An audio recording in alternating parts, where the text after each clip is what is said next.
unless we're making the argument of let's have three-quarters of the people in the world living in abject poverty, I do not see any legitimate rationale behind trying to limit China's growth or trying to oust China from the global supply chain. I think it's just completely against our moral standing.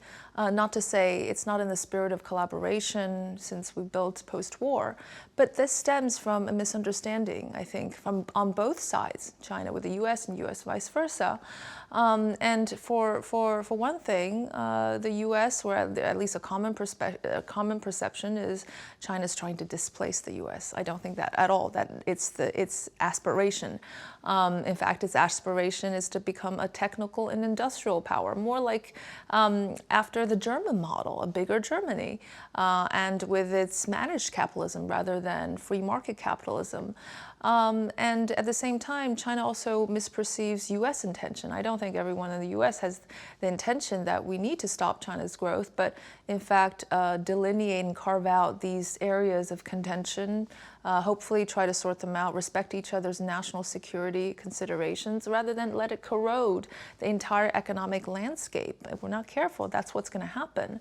But also, I think a lot of this kind of communication is a bit more emotional than rational, rather than cold-headed. Lots of these policies might actually not achieve its objective. For instance, can you really stop China's technological growth, right? Can China really surpass the U.S. in many of the key critical technologies? I think there's a lot of misunderstanding. But it's important to keep open the dialogue channels, to keep on talking. That's the first thing.